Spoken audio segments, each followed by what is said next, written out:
Ja sam Leon Kondras. Ja sam Antonij Morić. I ovo je Urlaona. Nije ovo podcast Urlaona i ovo su naše preporuke za serije. 5 preporuka, 5. 5 preporuka petkom, snijamo ovo u nedjelju. Zašto? Zašto je ovo toliko teško reći 5 preporuka? 5 preporuka petkom. To ćemo vježbati prije nastupa. 5 preporuka petkom. 5 preporuka petkom. Nemoj srati. Idemo!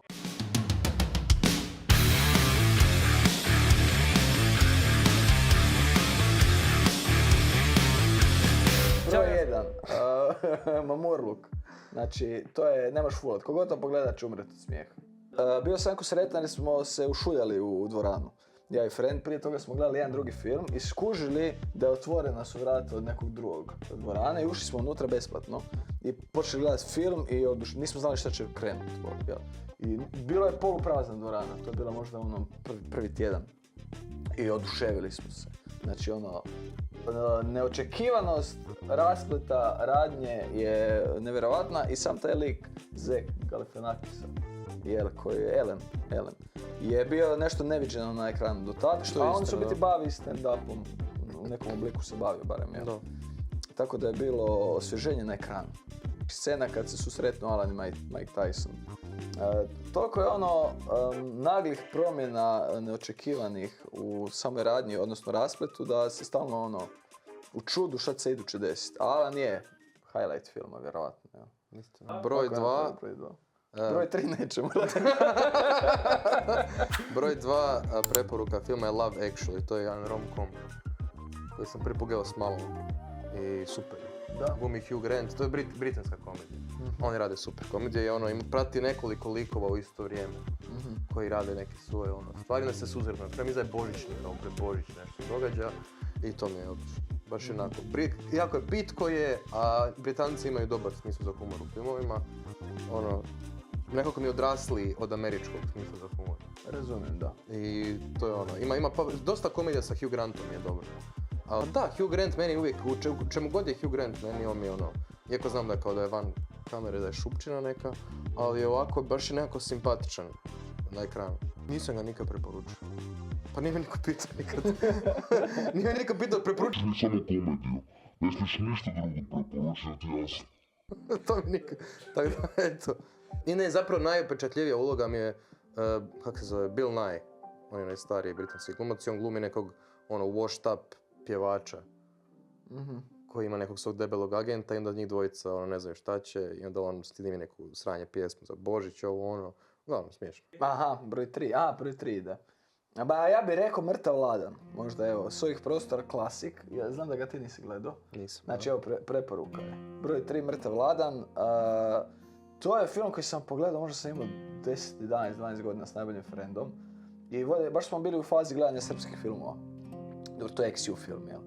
I ja mislim, sam koncept je potpuno originalan, glumačka postava je nevjerovatna i fore su genijalne, a opet je iako je koncept apstraktan, je believable zato što jednostavno glumci to isfuraju ko stvarno problem i situaciju. I ima taj aspekt isto ljubavnog nekog odnosa. Povratio sam si pizzu u usta i jebate. Tako, Mrtav Ladan, nemaš fulac s tim. Na Balkanu nemaš fulac sa Mrtav Ladan. Dobro, film, o čemu je film? Genijalan ti je. Znači, tebi deda umro isto. Dobro. I njima se desila isto ta tragedija. Ne mi spoilet. Nije, to ti je u prvih par sekundi. I oni moraju otfurat dedu na sprovod, me razumiješ. I način, ne mogu sjetiti razlog, ali način na koji su oni smislili, mislim da nisu imali para za vozilo, odlučili su otvorat dedu na vlak s njima i obukli su ga u jedno lepo ljubičasto odelo i putovali su s njim i normalno desilo se ih stvari da ti sad ne spoilim. Ali ima kultni citat od te scene. Ali šta se ne vešaš na svoju ogradu? Znaš, je Radovana je sunce. Šta je ovo sunce ti jebem? Gospodine! Joj, Radovane, crni Radovane! Jo, šta ću sada radim? Aj ti pizda ti, materina! Šta se krećeš na moju ogradu u tom pederskom modelu? A koliko ljudi se vraćaju na XU filmuje? Pa mislim, ne toliko vjerojatno kao ljudi u Srbiji. Pretpostavljam ima i u da sad nove Hrvatskoj. generacije, kad ti si malo mlađi, ti nemaš običaj gledanja. Da, a tih ja filmova. znam dosta, iz moje srednje znam ljudi koji su valjda kojima su starci pokazivali te neke stare filmove, koji su ludi za, ne znam, maratonci trče počasni krug i taj cijeli džir koji njima, full, zbog roditelja romantiziraju to razdoblje. A imam feeling da je prošlo malo razdoblje preporuke filmova. Kao, ne znam koliko su ljudi fokusirani na filmove. Tako da ne sjećam se zadnji put kad me neko pitao ili meni neko rekao neki film koji nije baš sad aktualan u kinu. Kao, čuješ za nešto što se sad vrti. A sad doba kad smo svi skupljali filmove na DVD-ima ili imali neke svoje videoteke doma, tad su se dosta razmjenjivale preporuke. Sad se ne sjećam. Tako ne sjećam se kad sam zadnji put rekao nekom nešto da pogleda. Broj 4 je Mi nismo anđeli.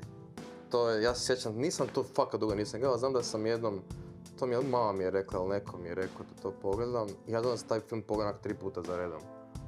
I to je stari, to je isto Alex Yu film, kad već ne znam kad je izašao. I baš mi je bio dobar, ima mali kao supernatural element. Jer mislim, ako se dobro sjećam da se pojavljaju kao anđeo i demon u filmu, ali su kao likovi. I onda ne sjećam se ni radnje, stari moj. Samo znam da mi je ostao jako lijepim sjećanjem taj film. Dobro, znači nećeš se ništa na film. Nema šta da ti... Ništa, brate, eto. Šta kažeš, Keva ti je preporučala? Ne, nego mama.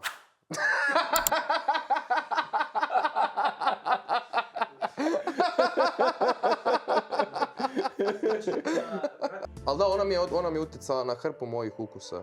Općenito ovako u životu i ona mi je preporučila. Jer ja samo smo bili ja i ona, odrasli samohrana majka je bila, pa ona mi je bila glavni izvor medija. Broj 5, evo, Jerry Seinfeld the Comedian. I to je dokumentarni malo film, jel? A kogod voli stand-up i tu subkulturu stand-upa, mislim da će se oduševiti s filmom, jer ulazi baš u taj aspekt komedije, pisanja materijala, nastupa sa nespremnim forama i te subkulture koja se dešava u komedij klubovima i putom do uspjeha kao komičar. Tako da, ja to sam najviše možda puta pogledao od svega. Pa to mi je generalno inspirativno jer volim samo gledati, boraviti u tom okruženju. Kao, a to je nešto najsličnije na ekranu što ti dočara kako to izgleda. I kao ta subkultura. Nemamo još, ali ćemo imat. Da, dobro pitanje, nemamo baš još prave Tin radi. Toga ima kod nas. Kod nas isto baviš za džabe sa stand-upom. Ali toliko razvijene subkulture nema, jer samo zato što nemamo komedij klubove. Nova je scena, da. I scena je nova. 20 godina. Ali to je nešto što će, nadam se, neizbježno doći za 20 godina i onda će se možda moći snimiti nešto tako. Da. Do korone je bio studio smijeha i dobar je bio klub, samo onda kak je to bilo u centru, onda je bilo potres je vrokno i onda se to nije mi bilo nesigurno za korist, pa se zatvorio i sad nema, eto. Da. Ima puno lokala koji dobro izgledaju i koji imaju taj comedy vibe, ali nešto baš posvećeno stand-upu, nažalost, još nema, da. Ja se ne poistovjećujem sa svijetom komedije. Kuš što ću reći? Ne. Ja ne volim komedije gledati. Kad neko ide snimiti komediju, meni to ne da mi ima se. odlično komedija koje su snimljene komično i smiješno. Meni su draže drame koje su smiješne. Kužim, da.